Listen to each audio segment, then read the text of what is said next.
Welcome to physics about. ये vector पर दूसरा लेक्चर है। फर्स्ट लेक्चर में जहाँ पर हमने लास्ट किया था वो था parallelogram law of vector addition.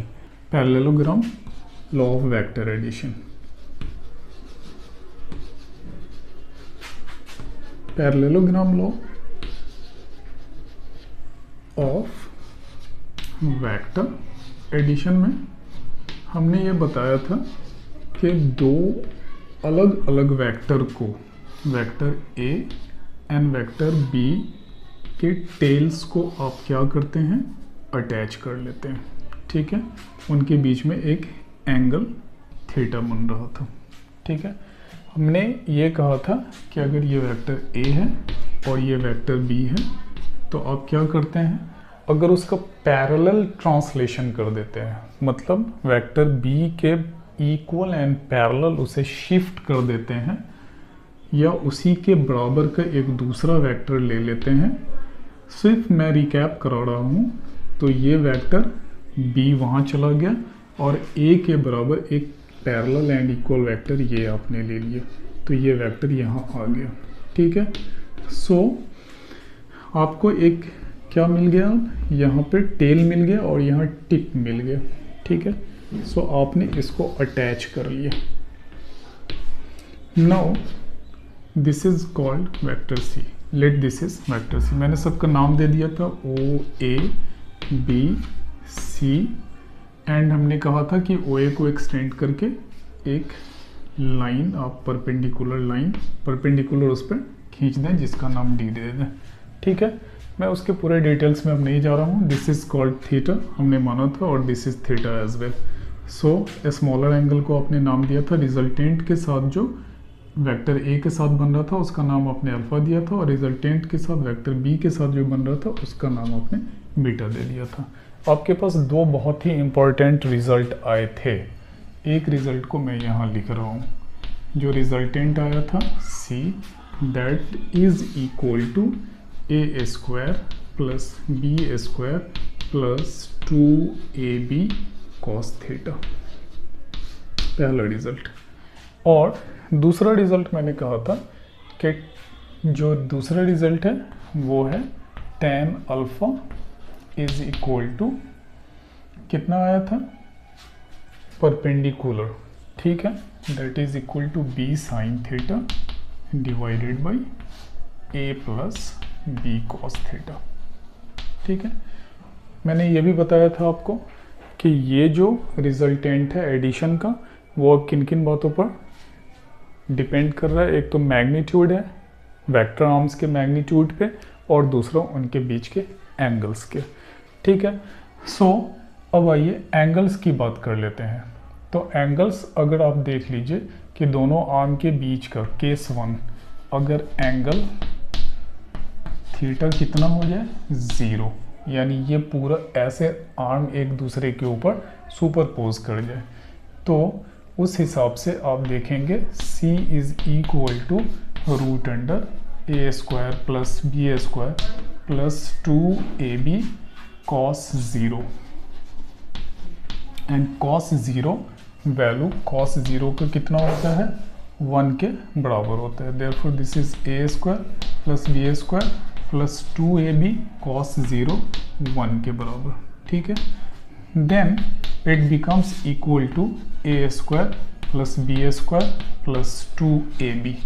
अब आप इसे अलजेब्रिक लॉ के हिसाब से a प्लस बी का होल स्क्वायर लिख सकते हैं। अब ये स्क्वायर और ये स्क्वायर रूट दोनों एक दूसरे को वैनिश कर देगा, और लास्ट में रिजल्टेंट आपका, सॉरी ये मैग्नीट्यूड है, ये मेरे से गलती हो गई, एरो हेड नहीं लेना था। दिस इज, अगर आप एरो हेड लेते ही हैं तो आपको ऐसे लिखना पड़ेगा magnitude. So this is equal to, now magnitude को सिंपल ऐसे भी लिखने का तरीका है हमारी बुक में, लोग लिखते हैं। ठीक है ना, सिंपल मतलब एक सिंपल इटैलिक्स या सिंपल लेटर से लिख देते हैं। देयरफॉर ये रिजल्टेंट कितना आ गया, सो 0 डिग्री जब आप लेते हैं तो a प्लस बी आ गया। ठीक है, that means C is equal to a plus B.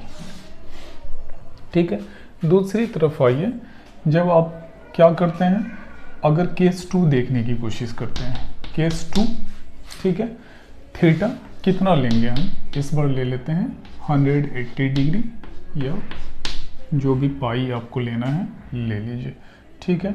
Then in that case cos pi का जो वैल्यू होता है 180 डिग्री पे, वो -1 के बराबर हो जाता है, ठीक है।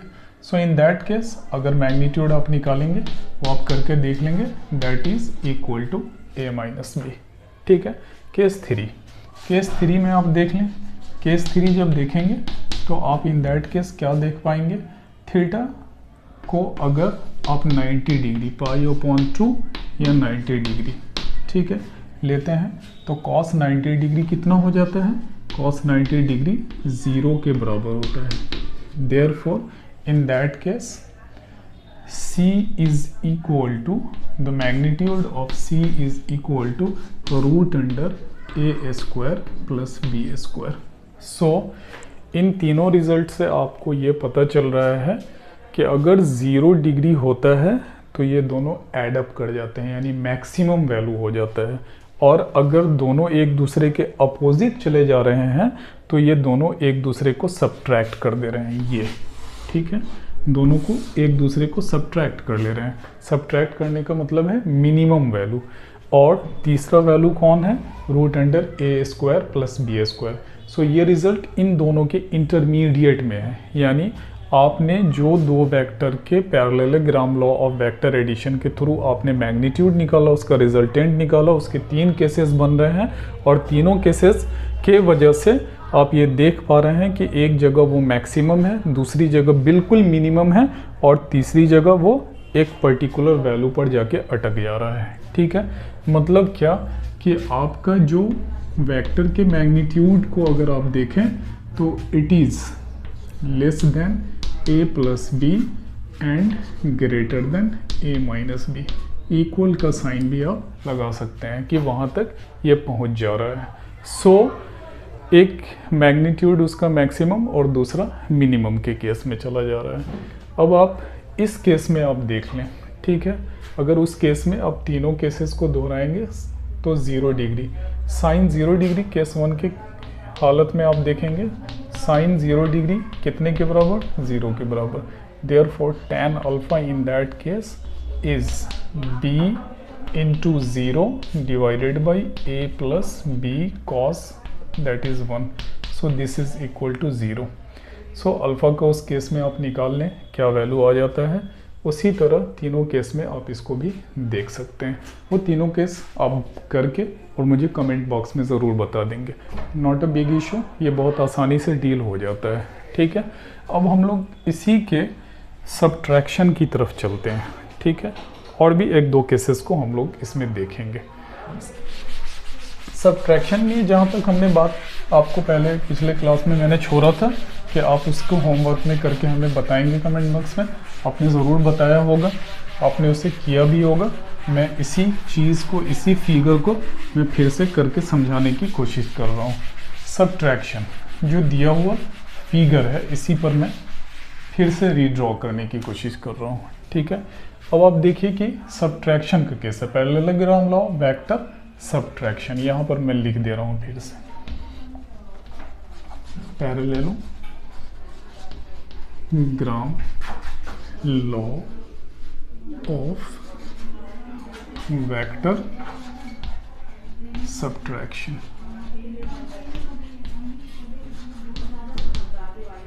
ठीक है ना। सो इन दैट केस आप देख पा रहे हैं कि अगर सब्ट्रैक्शन करना है तो आपके पास पहले क्या सिचुएशन था, आपके पास पहले ये सिचुएशन है A एंड B, ठीक है। लेकिन अब आपको सब्ट्रैक्ट करना है तो इस वेक्टर को बैक, ठीक, आपको वापस लेना है। सो इक्वल इन मैग्नीट्यूड होना चाहिए बट डायरेक्शन अपोजिट, आपने ले लिया, ठीक है। सो अब आप देखिए कि आपका नया एंगल कौन सा है, ये वाला है आपका नया एंगल, ठीक है। मैंने पहले ही बता दिया था कि स्मॉलर एंगल और दोनों के टेल को आपको एक साथ अटैच करना है, यानी एरो दोनों का अवे जाना चाहिए, ठीक है। सो यहाँ पर क्या बन गया, थीटा एक एंगल बन गया। अब आपको इसको फिर से यूज़ करना है, तो आप यूज़ करके देखेंगे। हम सिंपल आपको बता देते हैं कि ए और बी के बीच में अब एंगल कितना बन रहा है पहले वाले के हिसाब से, 180 माइनस थीटा। क्यों? क्योंकि ये एक स्ट्रेट लाइन था, यहाँ पर एंगल थीटा बन रहा था, तो ये कितना हो गया, 180 माइनस थीटा हो गया, ठीक है। इन दैट केस आप देख लीजिए कि एंगल कितना चेंज कर गया है पहले वाले के केस में। सो इसमें आपको अब ज़्यादा कुछ नहीं करना है, ठीक है, ज़्यादा कुछ नहीं करना है। पहले वाला रिज़ल्ट क्या था उसको पहले मैं लिख दे रहा हूँ। ये मैग्नीट्यूड जो आपने लिखा था वो आया था आपका A square plus B square plus 2ab cos theta, ठीक है। अब आप सिर्फ और सिर्फ थीटा की जगह पे 180 माइनस थीटा रखते चले जाइए, ठीक है। A square plus B square plus 2ab cos 180 minus theta, ठीक है। अब आपको ये रिजल्टेंट कितना आ जाएगा, A square plus B square plus 2ab और कॉस 180 माइनस थीटा कितना आपको मालूम है कितना होता है। सो मैं आपका हेल्प कर देता हूँ थोड़ा सा। आप जान लीजिए कि किसी भी 180 माइनस थीटा या कोई भी जो n, इसको मैं इतना डिटेल में अभी नहीं जाना चाह रहा हूँ, इसलिए थोड़ा सा मैं इसको रोक रहा हूँ, क्योंकि मैं जब फिर मैथमेटिक्स डील करूँगा तो वहाँ पे मैं आपको बता दूँगा। जो फिज़िक्स में यूज़ होने वाले मैथमेटिक्स है उसके लिए मैं अलग से क्लास लूँगा। फिलहाल कॉस 180 माइनस थीटा क्या होता है, वो माइनस कॉस थीटा के बराबर हो जाता है, ठीक है। अब ये माइनस कॉस थीटा जब होता है तो आप ये देख लीजिए कितने के बराबर हो गए, A square plus B square minus 2ab cos theta. पहले से रिजल्ट चेंज हो गया या नहीं हुआ, ठीक है। पहले से रिजल्ट बिल्कुल चेंज हो गया। पहले कितना था, A square plus B square plus 2ab cos theta था। अब जो रिजल्ट है वो 180 माइनस थीटा का वहाँ पर एंगल बन रहा है, ठीक है। वो जो दोनों के बीच में पैरेललोग्राम आप बना लें, 180 माइनस थीटा के हिसाब से कर लें। सो आपका ये रिजल्ट अब कितना आ गया आप बता सकते हैं। ये रिजल्ट अब आपका आ गया, जो सब्ट्रैक्शन का रिजल्ट है वो रिजल्ट आ गया, उनका मैग्नीट्यूड आपने निकाल लिया। That is equal to C for subtraction, याद रखिएगा, not for that, and that is equal to root under A square plus B square minus 2ab cos theta, ठीक है। उसी तरह आपने निकाला था tan अल्फा। tan अल्फा आपका आया था b sine theta divided by a plus B cos theta, ठीक है। सो b साइन थीटा की जगह पर आपको क्या रखना है, b sine 180 minus theta divided by, ये देखिए 180 minus theta divided by a plus b cos 180 minus theta, ठीक है। So sine 180 minus theta itself is a sine theta, ठीक है। मैं इस एंगल के बारे में भी आपको डील करके बताऊंगा। सो ये कितना आ गया, b साइन थीटा, ठीक है, divided by cos 180 minus theta minus cos theta. So a minus B cos theta, देख लीजिए यही फर्क है आपका जो है, ठीक है। पहले वाले केस में कितना था, a plus B cos theta था, अब वाले केस में कितना आ गया, a minus B cos theta आ गया। अब मैंने एक चीज़ जानबूझ के छोड़ी थी, लेकिन मैं सोच रहा हूँ कि उसके लिए भी मैं आपको हिंट दिए देता हूँ कि अगर आपने अल्फ़ा के लिए निकाल लिया था ये पहले वाले केस में, ठीक है, तो tan बीटा कितना होगा। यहाँ पर सिंपल ट्रिक से जाइए, सबको चेंज कर दीजिए। अगर अल्फ़ा के लिए b यूज़ पहले कर रहे थे और फिर a और plus b cos theta use कर रहे थे, तो सब कुछ चेंज कर दीजिए। ये b के लिए यहाँ a साइन थीटा, साइन और कोसाइन नहीं चेंज करेंगे, सिर्फ वो चेंज कर लेंगे, ठीक है। सो b plus a cos theta. और याद रखिएगा एक चीज़, अक्सर स्टूडेंट्स को बहुत कन्फ्यूज़न रहता है कि अरे tan लिख रहे हैं तो वहाँ न्यूमरेटर में क्या होगा और डिनोमिनेटर में फिर क्या लिख पाएंगे। ठीक है, तो उस केस में आपको बस याद रखना है कि tan का कभी भी रेशियो जो होता है वो साइन और कॉस में ही रहता है, ठीक है ना। tan का रेशियो कभी भी किसी भी एंगल के साथ हो तो वो साइन और कॉस में ही रहेगा। तो आप देख लीजिए कि tan अगर यहाँ है तो ऊपर साइन रहेगा ही रहेगा, ठीक है ना।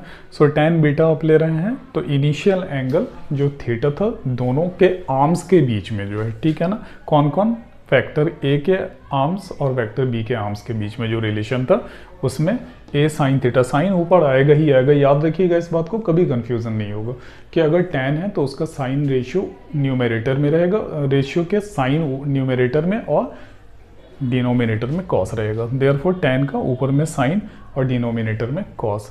ऊपर याद रखिएगा कि जो एंगल ले रहे होंगे, जिस एंगल को अटैच कर रहे होंगे उसके दूसरे आर्म को न्यूमरेटर में रखना है और जिसके साथ ले रहे होंगे वो एडिशन में नीचे चला जाएगा, ठीक है। सो ये तो हो गया parallelogram law of vector addition and ये हो गया वेक्टर सब्ट्रैक्शन। वेक्टर सब्ट्रैक्शन का वो रिजल्ट मैं यहाँ पर फिर से लिख दे रहा हूँ, tan alpha is how much, b sin theta divided by a minus b cos theta, ठीक है। उसी तरह अगर tan बीटा भी अगर आप लिखना चाहते हैं तो tan बीटा कितना हो जाता, simple a sin theta divided by b minus a cos theta, ठीक है। सो ये हो गया parallelogram law of vector addition and parallelogram law of vector subtraction, ठीक है। अब आइए इसमें एक चीज़ और थोड़ा सा हम बताना चाह रहे हैं, वो चीज़ आपको बता दें तो आप थोड़ा सा और उसको रिलेट कर पाएंगे बहुत सारे क्वेश्चन में। और याद रखिएगा ये सब जो अभी सिर्फ थ्योरी पर फोकस कर रहे हैं, इन सब का बहुत एक्सटेंडेड यूज़ है रिलेटिव वेलोसिटी में, प्रोजेक्टाइल मोशन में, या मैकेनिक्स के और भी जो भी काइनेमेटिक्स के अंदर पढ़ते हैं उसमें बहुत ज़्यादा यूज़ है। वैसे तो वेक्टर के बिना पूरी फिजिक्स पढ़ना बिल्कुल भी आसान नहीं होगी। सो आइए देखते हैं अब इसके एक और केस को। इस केस में हम लोग देखेंगे कि अगर दोनों आर्म के वैल्यू यानी वेक्टर ए और वेक्टर बी के वैल्यू इक्वल हो जाए, इन दैट केस आपका रिजल्ट कैसा आएगा। सो आइए हम लोग उस चीज़ को देखने और समझने की कोशिश करते हैं कि इफ वेक्टर ए का मैग्नीट्यूड एंड वेक्टर बी का मैग्नीट्यूड आपस में इक्वल हो जाए। सो आप देखिए रिजल्ट क्या था आपका, रिजल्टेंट जो था C that is equal to A square plus B square plus 2ab cos theta, ठीक है। अगर दोनों आपने इक्वल ले लिया है, if magnitude of A is equal to magnitude of B, यानी वेक्टर ए का और वेक्टर बी का मैग्नीट्यूड सेम हो जाए, इन दैट केस नाउ हम सबको ए ही के फॉर्म में लिखते हैं, ए स्क्वायर बी के प्लेस पे A square 2 into A cos theta, ठीक है। Now this becomes equal to 2a square plus 2a square cos theta, ठीक है। अब आप देखिए यहाँ पर एक चीज़ ऐसी आ रही है जो कॉमन दिख रही है एंड वो है 2a स्क्वायर, बच क्या गई 1 प्लस cos थीटा, ठीक है। अब हम चाहते तो 2a स्क्वायर को रूट के बाहर निकाल लेते या a स्क्वायर को कम से कम बाहर निकाल लेते, लेकिन हम यहीं पे डील करना चाहते हैं। ये हाफ एंगल का केस बन जा रहा है। हाफ एंगल में आपने पढ़ा होगा या मैं फिर एक मैथमेटिक्स बेसिक मैथमेटिक्स में डील करूँगा, उस बेसिक मैथमेटिक्स में मैं आपको बताने की कोशिश करूँगा कि वो बेसिक मैथमेटिक्स कैसे आपको फ्रूटफुल होगी फिजिक्स को समझने के लिए। सो हाफ एंगल में cos theta is written as cos square theta upon 2 minus sine square theta upon 2, ठीक है। सो हाफ एंगल में ये जब लिखा जाती है तो आपको लाना है 1 प्लस cos थीटा, ये बात ध्यान रखनी है। सो यहाँ पर अगर आप साइन को चेंज कर देते हैं तो ये देखिए cos square theta upon 2 minus 1 minus cos square theta upon 2, ठीक है। सो ये वाला कॉस और ये वाला कॉस आपस में ऐड अप हो गया और ये -1। अब ये -1 इधर जब ले लेंगे आप तो ये हो जाएगा 1 plus cos theta and that is equal to 2 cos square theta upon 2। ठीक है, अब इस वैल्यू को आप यहाँ पुट कर दीजिए। This is equal to 2a square into 2 cos square theta upon 2। ठीक है, 2 and 2 मल्टीप्लाइड कितना हो गया 4 a square cos square theta upon 2। This becomes equal to 2a बाहर एंड इसका भी आप इसको और स्टैंडर्ड फॉर्म में लिख ही लीजिए 2a cos theta upon 2 and इसका स्क्वायर सभी का। अब ये square root and square cancel out, vanish हो गया, एक दूसरे को वैनिश कर दिया, that becomes equal to 2a cos theta upon 2। So अब आप रिजल्ट देख सकते हैं कि इफ मैग्नीट्यूड वाइज दोनों आर्म्स इक्वल हो जाए then resultant is 2a cos theta upon 2। ठीक है, सिंपल। अगर मैग्नीट्यूड इक्वल हो जाए तब उसके रिजल्टेंट पर क्या फ़र्क पड़ता है। अब वैसे ही आपने देखा हुआ था tan alpha that is equal to b sin theta divided by a plus b cos theta. ठीक है, अब आप देख लीजिए कि आपने क्या किया था, मैग्नीट्यूड सेम कर लिया था। कर लेते हैं यहाँ पर भी मैग्नीट्यूड सेम, a के b के प्लेस पे हम a लिख लेते हैं sin theta divided by a को एज इट इज छोड़ देते हैं, b को फिर से लिख लेते हैं cos थीटा। ठीक है, अब आइए a दोनों में कॉमन हो गया तो a sin थीटा का हम पहले ही फॉर्मूला लिख लेते हैं हाफ एंगल में 2 sin theta upon 2 cos theta upon 2 divided by इसको कॉमन ले लिए, कितना हो गया 1 प्लस कॉस थीटा। ठीक है, a से a cancel out, 1 plus cos theta का वैल्यू देख लीजिए, आपने पहले ही निकाला हुआ था ये। ठीक है, therefore this is 2 sine theta upon 2 cos theta upon 2 और ये कितना हो गया 2 cos square theta upon 2। Cos theta से ये वाला स्क्वायर कैंसिल, 2 से 2 cancel, that becomes equal to tan theta upon 2। In that case आप ये देख पा रहे हैं कि मैं यहाँ बॉक्स में लिख रहा हूँ उस रिजल्ट को कि आपका कितना आ गया tan alpha is equal to tan theta upon 2। ठीक है, सो आप ये बात अच्छे से समझ लीजिए कि अगर इस केस में अगर tan को रिमूव करेंगे तो alpha is equal to theta upon 2 आपका उस केस में आ जाएगा। So tan alpha is equal to tan theta upon 2। So अगर सिर्फ मैग्नीट्यूड वाइज दोनों वेक्टर को इक्वल कर लेते हैं तो हमारा resultant 2a cos theta upon 2 and जो एंगल है alpha is equal to theta upon 2। आप इसको लिख सकते हैं, नॉट अ बिग इशू। ठीक है, alpha is equal to theta upon 2, यही थीटा अपॉन 2 यहाँ पर लिखा जाएगा, यानी एग्जैक्टली मिडिल में। यानी अगर थीटा 90 डिग्री आप ले लेते हैं, ठीक है, if you take theta 90 degree यहाँ पे, इफ़ थीटा आप ले लीजिए, if theta is 90 degree then alpha is equal to 45 degree, no doubt about it. इसलिए कि दोनों इक्वल है इन मैग्नीट्यूड, तो जाहिर सी बात है जब इक्वल होगा तो मैग्नीट्यूड जो उनका रिजल्टेंट होगा एकदम बीचों बीच बनेगा, कोई फर्क नहीं आने वाला है उसमें। ठीक है, और अगर वही किसी एक का मैग्नीट्यूड आप बढ़ा देंगे तो ये रिजल्टेंट उसकी तरफ शिफ्ट करता चला जाएगा। ठीक है, जिसका मैग्नीट्यूड ज़्यादा होगा उसकी तरफ जो रिजल्टेंट है वो नीचे की तरफ बढ़ता चला जाएगा, उसकी तरफ शिफ्ट करता चला जाएगा और दूसरे से दूर होता चला जाएगा।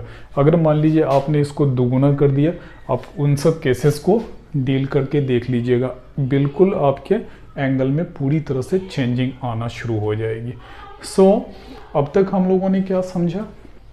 अब तक हम लोगों ने वेक्टर के नोटेशन, उसके ग्राफिकल रिप्रेजेंटेशन, डायरेक्शन को कैसे रिप्रेजेंट करते हैं, ये सब चीज़ें हम लोगों ने समझ ली। Triangular law of vector addition पढ़ लिया, parallelogram law of vector addition पढ़ लिया। अब हम लोग इसके बाद कुछ और बातें समझेंगे, ठीक है ना। क्या क्या बातें समझेंगे कि वेक्टर किन किन चीज़ों को और फॉलो करता है, ठीक है ना। आइए ज़रा उसको भी देखते हैं। जैसे कहा जाता है कि vector is commutative, vector commute करता है। कम्यूट का क्या मतलब कि वो जो ऑर्डर है ना, कि पहला वेक्टर और दूसरा वेक्टर ही जोड़ेंगे तो ये रिजल्टेंट आएगा, अदरवाइज रिजल्ट कुछ और आ जाएगा। ऑर्डर इम्पॉर्टेंट नहीं है, वो ऑर्डर आप चेंज कर सकते हैं, उससे रिजल्ट पर फर्क नहीं पड़ने वाला है, ठीक है। दो चीज़ अभी हम देखेंगे, एक तो कम्यूटेशन और दूसरा उसका एसोसिएशन देख लेंगे, ठीक है। So vector is commutative. एक देखते हैं कम्यूट करता है।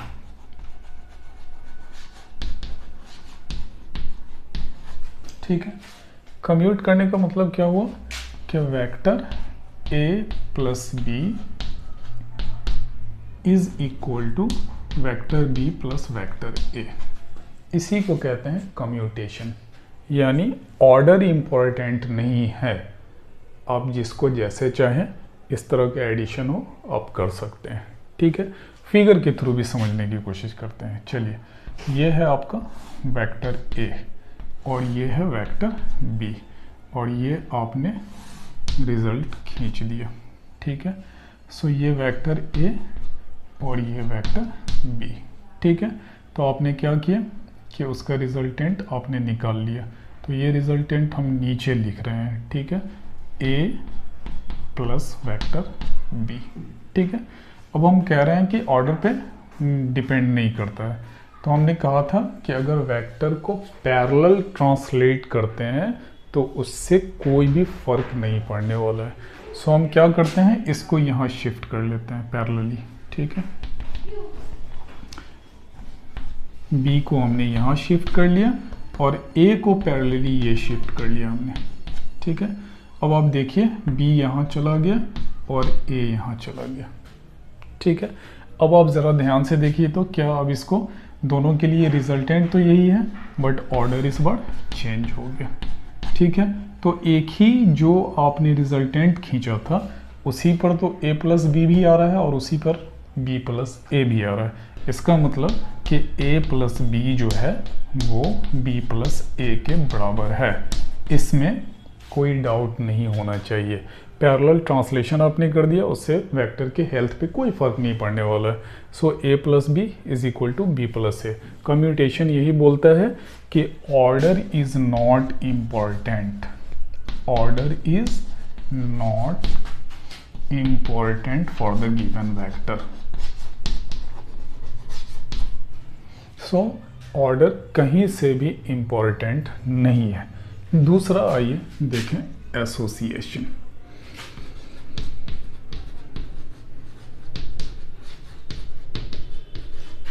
एसोसिएटिव लॉ, ठीक है।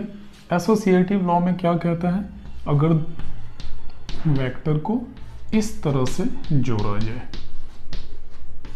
ठीक है, that will become equal to a plus B plus C.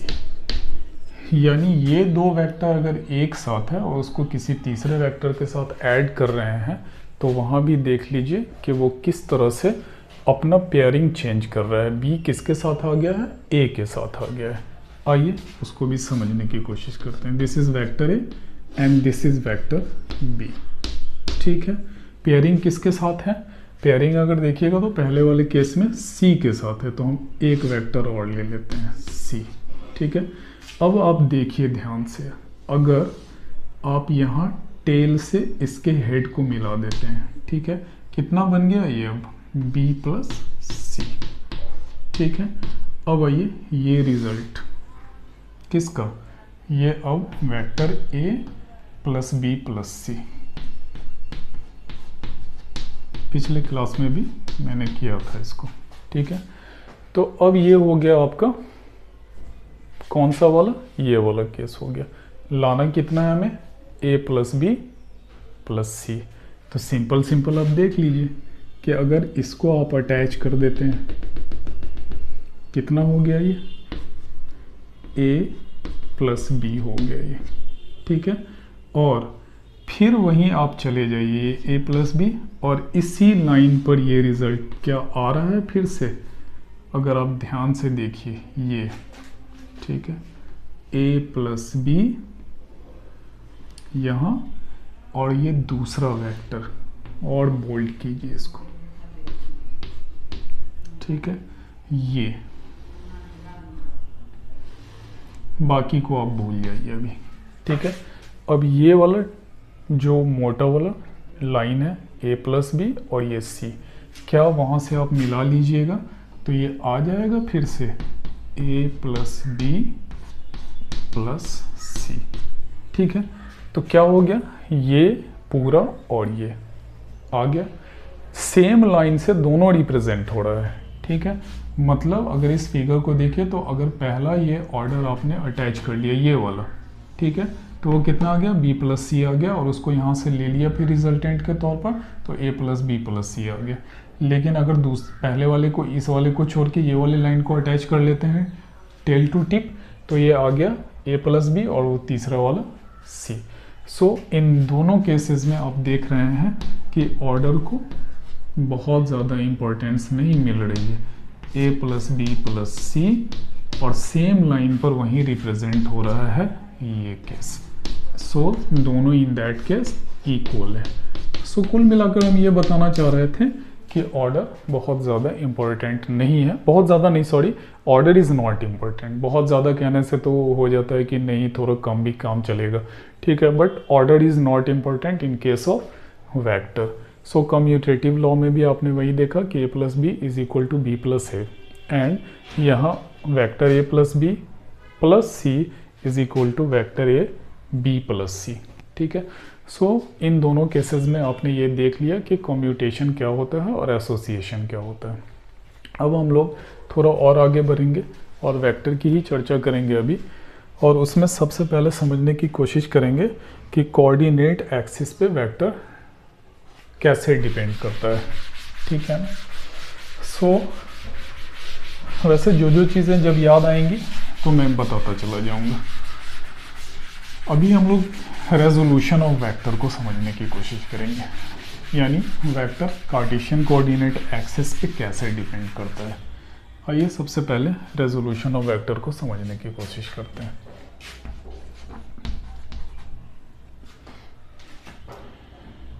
Resolution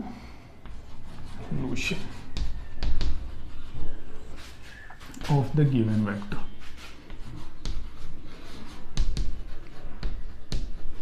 ठीक है। क्या है ये रेजोल्यूशन ऑफ वेक्टर, ठीक है। हम लोग बहुत सारे रेजोल्यूशन बनाते रहते हैं, न्यू ईयर्स रेजोल्यूशन, वेट कम करना है, अच्छी हैबिट्स को डेवलप करना है। सो वेक्टर के केस में उसका रेजोल्यूशन क्या है। सो कुछ नहीं है, जब किसी दिए हुए वेक्टर को उसके किसी पर्टिकुलर फ्रेम में फिक्स कर देते हैं। पर्टिकुलर फ्रेम यहाँ कौन सा है, यहाँ पर फ्रेम हमने पहले ही कहा कार्टेशियन कोऑर्डिनेट सिस्टम्स को हम लोग यूज़ करते हैं। सो मान लीजिए कि ये हमारा वेक्टर कोई a है, ठीक है, और वो किसी पर्टिकुलर एक्सिस पे फिट नहीं है, या तो x एक्सिस पे नहीं है या फिर y एक्सिस पे नहीं है, ठीक है। तो हम उसको फिक्स करते हैं दिए हुए कार्टेशियन कोऑर्डिनेट सिस्टम में, ठीक है। अब मान लीजिए ये हो गया हमारा x एक्सिस और ये हो गया y एक्सिस, ठीक है। अब हम उसको कोई नाम देते हैं एंगल का, ठीक है, कि ये वेक्टर जो है वो x एक्सिस के साथ अल्फा एंगल बना रहा है और ये बीटा एंगल। और हम सभी जानते हैं कि कार्टेशियन कोऑर्डिनेट सिस्टम के जो एक्सिस हैं वो परपेंडिकुलर होते हैं सभी एक दूसरे के जो है। अभी हम सिर्फ 2 डायमेंशनल बात कर रहे हैं, फिर 3 डायमेंशनल को भी जनरलाइज करेंगे उसी में जो है। सो अगर आप देखिएगा ध्यान से तो ये हमारा परपेंडिकुलर है, एग्जैक्टली परपेंडिकुलर है। सो हम पहले ही आपको समझा देना चाहते हैं कि alpha plus beta is equal to how much, that is equal to 90 degree, ठीक है, और पाई बाई 2 रेडियन। सो आप ये देख लीजिए कि अल्फ़ा और बीटा के बीच में कितना रिलेशन है। तो अल्फ़ा और बीटा के बीच में 90 डिग्री। सो क्यों ऐसा है? क्योंकि हम जानते हैं कि जो हमारा कार्टेशियन कोऑर्डिनेट सिस्टम में जो एक्सिस है, एक्स एक्सिस या वाई एक्सिस या जेड एक्सिस, सभी एक दूसरे के परपेंडिकुलर होते हैं। अब आइए इनको अलोंग एक्स एक्सिस देखना है, ठीक है ना। जब हम इनको सेपरेट करते हैं, दिए हुए जो वेक्टर है उसको जब हम सेपरेट करते हैं तो उसे हम कंपोनेंट ऑफ द वेक्टर कहते हैं। क्या कहते हैं? Component of the given vector, component of given vector. So अब गिवन वेक्टर को अलोंग एक्स एक्सिस देखना चाहते हैं, ठीक है। सो अलोंग एक्स एक्सिस आप देख लीजिए तो आप देख पाएंगे कि अगर हम एक परपेंडिकुलर खींच दें ऐसे, ठीक है, और दूसरा परपेंडिकुलर, मान लीजिए इसको हम नाम दे देते हैं ए, इससे ओ, और ये नाम दे देते हैं बी और इसको सी। आपने क्या किया है? From the tip you have drawn perpendicular on the X axis called A B and on the Y axis called A C, ठीक है। अब आपके पास दो अलग अलग ट्रायंगल दिख रहे हैं, ठीक है। अब आइए हम ज़रा समझने की कोशिश करते हैं। हमको रिलेशन लाना है ओ बी यानी एक्स एक्सिस के अलावा ओ बी एंड ओ ए में। इसके लिए सबसे आसान और अच्छा है एंगल कॉस कर लेना। So cos alpha is equal to this is O B that is base and hypotenuse O A. Therefore O B along x axis, O B is O A cos alpha, ठीक है। And O A का magnitude कितना? A, and this is cos alpha, ठीक है। और O B को denote करने का यानी एक्स के अलोंग वेक्टर ए का component A X is equal to A cos alpha, ठीक है। ये डिनोट करने का एक कस्टम है कि दिए हुए वेक्टर को एक्स एक्सिस के अलोंग आप डिनोट करने की कोशिश कर रहे हैं।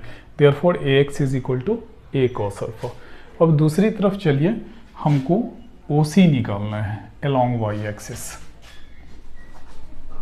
Along Y axis same procedure follow करेंगे, ठीक है। सो अलोंग वाई एक्सिस आप साइन बीटा ले रहे हैं, देख लीजिए एकदम सामने जा रहे हैं, ठीक है। तो आपको क्या मिल रहा है?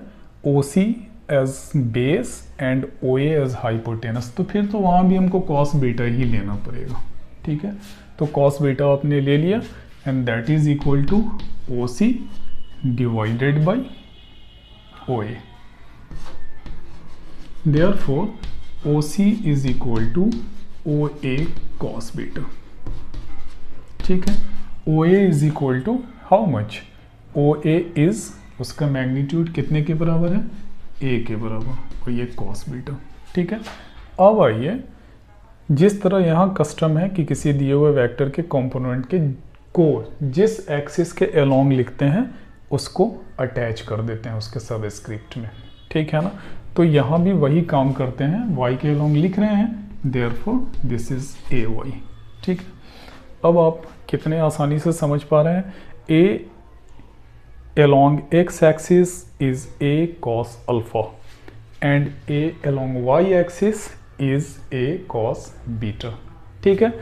अब लेकिन आपको कंफ्यूजन होगी कि आपने कहीं देखा होगा कि अरे साइन के फॉर्म में हमको समझाया गया था, ये तो नई चीज़ बता रहे हैं कि cos अल्फा और cos अल्फा, उधर इधर cos अल्फा उधर cos बीटा। इसलिए मैंने पहले ही आपको कह दिया था कि अल्फा और बीटा के बीच में जो रिलेशन है वो क्या है? वो सिर्फ ये है कि वो 90 डिग्री पर काम करता है, ठीक है। आइए इसको भी हम कन्वर्ट करके आपको बता ही देते हैं, ठीक है। Alpha plus beta is equal to 90 degree, therefore beta is equal to 90 minus alpha, ठीक है। अब आइए दोनों तरफ कॉस यूज कर लीजिए, cos beta is equal to cos 90 minus alpha, ठीक है। Therefore this is cos 90 minus alpha is sin alpha, ठीक है। इसका मतलब cos बीटा कितने के बराबर है? sin अल्फा के बराबर है। Therefore A Y is equal to A sin alpha. जब एक ही एंगल के साथ आपको लिखना हो तो जिस एक्सिस के अलोंग आपने एंगल को अटैच किया है उसके अपोजिट आप साइन का यूज़ कर सकते हैं और उसके साथ कॉस का यूज़ कर सकते हैं। ठीक है, सो कार्टेशियन कोऑर्डिनेट सिस्टम में ये बहुत ऑब्वियस बात है कि आप इजीली इसे शो कर सकते हैं कि जिसके साथ एंगल अटैच्ड है उसके साथ आप कॉस को, और जिसके साथ अटैच नहीं हो, मान लीजिए यहाँ पर बीटा छोड़ देते तो बीटा के बदले में कितना लिख सकते थे, beta is equal to 90 minus alpha. Therefore पहले ही हमने आपको बता दिया था। सो जनरल कस्टम क्या है, लोग ऐसा ही बता देते हैं कि एक के साथ कॉस लगा लेना और दूसरे के साथ साइन लगा लेना। ठीक है, बट आपको ये ध्यान में रखना है, हो सकता है कि ये ज़्यादा आपके लिए हेल्पफुल हो कि आया कहाँ से, इसकी ओरिजिन कैसे होती है। ठीक है, तो एक के साथ हमने क्या लगा लिया, ए कॉस अल्फ़ा, और दूसरे के साथ उसको कॉस बीटा को कन्वर्ट करके फिर से अल्फ़ा में चेंज कर लिया है। ठीक है, अब आप एंगल के हिसाब से भी इसे लिख सकते हैं, cos alpha is equal to A x divided by A, and cos beta is equal to A Y divided by A. ठीक है, अब बहुत इजी हो गया आपके लिए। अब आप यहाँ समझ लीजिए, इसको आपने ए एक्स बोला था और इसको आपने ए वाई बोला था। अब देखिए, इन ट्राइंगल ओ ए बी, ठीक है, in triangle O A B Pythagoras theorem को आप यूज कर सकते हैं। Hypotenuse square is equal to perpendicular square plus base square. ठीक है, कितना हो जाएगा ये, ओ ए का मैग्नीट्यूड आप देख लीजिए ए स्क्वायर, एंड यहाँ ए बी किससे आप रिप्रेजेंट कर रहे हैं, ए एक्स स्क्वायर, और यहाँ किससे रिप्रेजेंट कर रहे हैं, ए वाई स्क्वायर। देयरफॉर अगर ए को लिखना हो तो रूट अंडर ए एक्स स्क्वायर प्लस ए वाई स्क्वायर। ये क्या है, एक तरह से वेक्टर का मैग्नीट्यूड निकालने का तरीका है। ठीक है, आप किसी दिए हुए वेक्टर का मैग्नीट्यूड कैसे निकाल सकते हैं, जब वेक्टर इस फॉर्म में किसी कार्टेशियन कोऑर्डिनेट सिस्टम में वो किसी के साथ एंगल बना रहा हो, तब आप उस केस में आप उसे क्या कर सकते हैं। ठीक है ना, that is why this is A x square plus A Y square. So अब आपने बहुत सारी चीज़ें देख ली हैं। सबसे पहले तो उनके कंपोनेंट्स को आपने देखा, components of the given vector. ठीक है, along x axis, so along x axis आपने देख लिया कितना है, A X is equal to A cos alpha. ठीक है, और कॉस अल्फा को फिर से आपने देखा कि उसको इस फॉर्म में लिख सकते हैं। दूसरी तरफ आपने देखा अलोंग वाई एक्सिस कितना आया आपके पास, A Y is equal to A cos beta, और वही इक्वल भी है किसके, ए साइन अल्फा के बराबर है। ठीक है ना, and cos beta is equal to A Y upon ए। ठीक है, एकदम बेसिक बातें हैं ये सब। तो इन बेसिक बातों को ही जब हम नहीं समझ पाएंगे तो बड़ी बड़ी फिजिक्स नहीं अच्छे से डील कर पाएंगे। ठीक है, क्यों स्टूडेंट्स में इतना ज़्यादा डर रहता है, क्योंकि उनकी बेसिक क्लैरिटी बड़ी अच्छी नहीं रहती है। अगर बेसिक क्लैरिटी बहुत अच्छी रहे तो फिर उन्हें कुछ भी डिकोड करना उनके लिए बहुत मुश्किल नहीं रहता है। ठीक है ना, अब आप ये देखते चलें कि बेसिक अगर आपकी ठीक होगी, ये सब चीज़ें आप शुरू से ही समझ रखेंगे तो फिर आपके लिए कोई दिक्कत नहीं होती है। तो ये मैग्नीट्यूड आपका आ गया ये।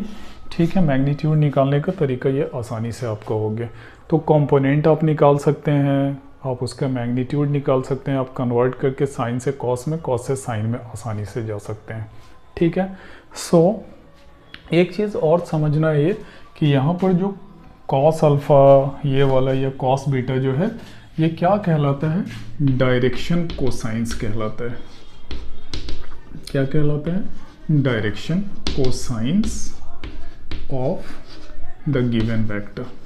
ठीक है ना, क्यों, क्योंकि ये क्या करता है, उस दिए हुए वेक्टर के डायरेक्शंस को शो करता है। ठीक है ना, उसको बताता है कि whether it is going towards X axis और it is going towards Y axis. ठीक है ना, तो अब आप ये चीज़ समझ लीजिए कि दो कंपोनेंट आपने इस केस में निकाल लिया है जहां पर सिर्फ दो कार्टेशियन कोऑर्डिनेट सिस्टम का दो एक्सिस लिया गया था एक्स एंड वाई। तो आपने दो कंपोनेंट निकाला, एक एक्स और दूसरा ए वाई। इसका मतलब है कि इस दिए हुए वेक्टर का आपने जो दो कंपोनेंट लिखा वो है ए एक्स और ए वाई, ठीक है। लेकिन यहाँ तो आप बोल रहे हैं वेक्टर है, आपने ओवरहेड एरो भी दिया हुआ है, ठीक है। लेकिन यहाँ तो सिर्फ मैग्नीट्यूड आपने लिखा है, इसका मतलब कहीं ना कहीं गलत है, क्योंकि वेक्टर में मैग्नीट्यूड के साथ साथ डायरेक्शन का भी होना ज़रूरी होता है। सो आप क्या करेंगे इसे कंप्लीट करने के लिए, एक्स किसके डायरेक्शन में, एक्स के डायरेक्शन में। और पहले क्लास में मैंने बताया था कि एक्स के लिए हमारा कस्टम क्या कहता है कि हम आई कैप का यूज़ करते हैं, और वाई के अलॉन्ग शो करने के लिए डायरेक्शन हम किसका यूज़ करते हैं, जे कैप का यूज़ करते हैं। सो अब एक वेक्टर के दो कंपोनेंट हैं along the X axis and along the Y axis, और कितने कितने हैं वो भी यहाँ पर अब आप लिख सकते हैं। कितने कितने हैं आपके देख लीजिए, ए कॉस अल्फा, ए कॉस अल्फा आई प्लस ए कॉस बीटा जे। अब आपका वेक्टर कंप्लीट है, क्लियर है एकदम। वेक्टर ए कितने के बराबर है, ए cos alpha I and A cos beta J के बराबर है, ठीक है।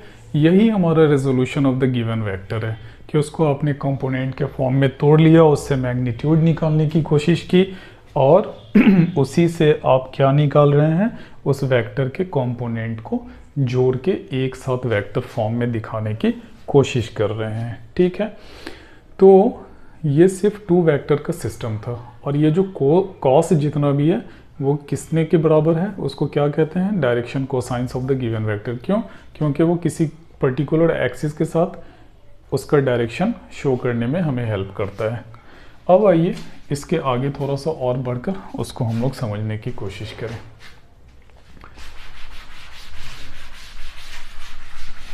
ये समझने की कोशिश करें कि इसके आगे और इसको कैसे समझ सकते हैं कि इस वेक्टर का यूज़ और कहाँ कहाँ, मतलब कैसे, और इसमें कौन कौन बातें रह गई हैं।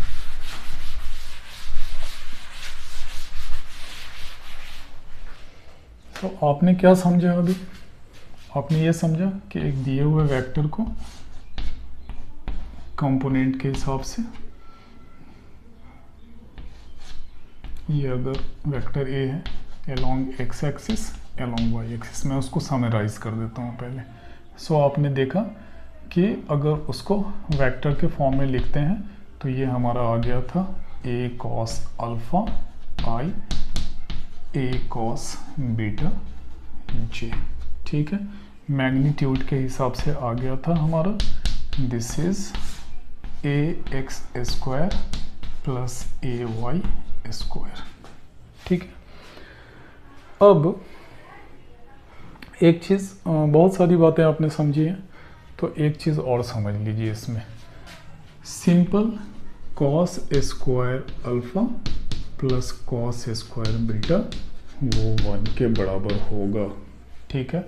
ये आपके लिए होमवर्क है, आप इसे करेंगे और मुझे कमेंट सेक्शन में बताएंगे कि ये कैसे हुआ है। वैसे मैंने सारी चीज़ें अभी इसी क्लास में पढ़ा दी हैं, फिर भी आपको उसे खुद से मेहनत करके देखना है। बहुत सारी चीज़ें मैंने बताई, जैसे कि अगर आप कॉस अल्फ़ा लिखते हैं that is equal to A X upon A, and cos beta लिखते हैं that is equal to A Y upon ए, ठीक है। अब इसी को थोड़ा स्टैंडर्ड फॉर्म में, alpha is equal to cos inverse A X upon A and beta is equal to cos inverse A Y upon ए, ठीक है। So cos square alpha plus cos square beta is always equal to 1। अब ये इतनी सारी चीज़ें आपको मालूम हो गई हैं, तो एक चीज़ और है कि अगर हम यूनिट वेक्टर निकालना चाहें तो कैसे निकालेंगे, डैम सिंपल, आप जानते हैं इसका ये फॉर्मूला होता है, ठीक है। सो आप वेक्टर को वहाँ रख दीजिए, कितना आ जाएगा आपका, A cos alpha I plus A cos beta J divided by root under A x square plus A Y square. ठीक है, अब आप उसे सेपरेट करना चाहें सेपरेट भी कर सकते हैं। a divided by a x square plus A Y square cos alpha I plus b not a root under A x square plus A Y square and cos beta j. ठीक है, so ये आपका, चाहे तो उसको common भी ले लें आप, a divided by root under A x square plus A Y square cos alpha I plus cos beta j. ये आपका यूनिट वेक्टर आप आसानी से दिखा सकते हैं। ठीक है, सो रेजोल्यूशन ऑफ वेक्टर में कंपोनेंट ऑफ वेक्टर, एक कंपोनेंट x के अलोंग, एक कंपोनेंट y के अलोंग, उसका मैग्नीट्यूड, उसका एंगल, उसका यूनिट वेक्टर, सब कुछ आप आसानी से निकाल सकते हैं। अब दूसरी बात है कि ये सिर्फ 2 डायमेंशनल है, यानी 2 एक्सिस के अलोंग है। क्या आप इसको 3 एक्सिस के अलोंग भी जनरलाइज कर सकते हैं? बिल्कुल कर सकते हैं। आइए थोड़ा सा हम उसको भी दिखा देते हैं आपको। 3 एक्सिस के अलोंग भी आपको सब कुछ कर लेना है, वैसे ही जैसे यहाँ पर आप कर रहे हैं। मान के चलिए कि कोई वेक्टर है, उसको आपने ऐसे दिखाया है, ठीक है, या ऐसे नहीं दिखा के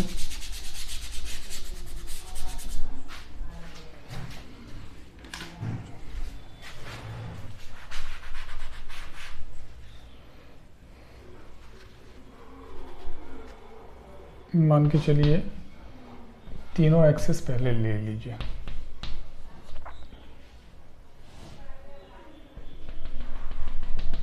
ठीक है, ये आपका z एक्सिस। ठीक है, अब मान लीजिए कोई वेक्टर है जो ऐसे क्रॉस कर रहा है, तो ये देखिए इसके साथ कितना एंगल अल्फा, इसके साथ कितना एंगल बीटा, और इसके साथ कितना एंगल गामा। ठीक है ना, alpha with the X axis, beta with the Y axis and gamma with the Z axis. ठीक है ना, अगर इसको हटा लेंगे तो आपको और क्लियर समझ में आ जाएगा कि अब जेड एक्सिस किधर की तरफ जा रहा है। ठीक है, so alpha beta and gamma तीनों आ गया। इस पर और डिटेल में जा सकते हैं, बट हम नहीं जाना चाहते हैं, इसलिए कि इसका यूज़ आप वैसे ही कर सकते हैं जैसे कि 2 एक्सिस सिस्टम में किया था। ये 3 एक्सिस सिस्टम में जस्ट उसकी जनरलाइजेशन है। तो यहाँ पर अगर वेक्टर आप वेक्टर के फॉर्म में लिखेंगे तो बस उसी चीज़ को रिपीट कर देंगे, a cos alpha I plus A cos beta j plus A cos gamma k. ठीक है, ए cos alpha i, a cos beta j and A cos gamma k. Gamma आपने तीसरा एंगल ले लिया है। मैग्नीट्यूड निकालना चाहेंगे तो that is equal to root under A x square plus A Y square plus A Z square. ठीक है, उसी तरह आप यूनिट वेक्टर भी निकाल सकते हैं। और यहाँ पर जो आपने जहाँ डायरेक्शन को साइंस निकालने की बात की थी, cos alpha is equal to A x divided by a, cos beta is A Y divided by, यानी component along x axis divided by the magnitude of a. This is magnitude, this is, no need to have any confusion. ठीक है, simple ए से भी लिख देते हैं या modulus के साथ भी लिखते हैं। And cos gamma is equal to a z upon ए। ठीक है, सो तीनों एक्सिस के अलोंग आपने लिख लिया एक्स वाई जी सभी के, और अब आप इसको जनरलाइज कर सकते हैं। जैसे वो वहाँ पे डायरेक्शन कोसाइंस था, ये भी डायरेक्शन कोसाइंस है, और वहाँ पर एक वैल्यू जो हमने लिखा था वो यहाँ पर भी रिपीट करेगा, cos square alpha cos square beta plus cos square gamma that is equal to 1। So जिस तरह 2 एक्सिस 2 डायमेंशनल में आपने किया था, ठीक उसी तरह 3 डायमेंशनल में भी आप आसानी से उसी चीज़ को जनरलाइज कर सकते हैं। ठीक है, यहाँ पर भी दो का पेयर, यानी alpha plus beta is 90 degree, beta plus gamma is 90 degree, gamma plus alpha is 90 degree, जिसको जैसे आप कहें चाहें वैसे करके आप उसको कन्वर्ट कर सकते हैं आसानी से।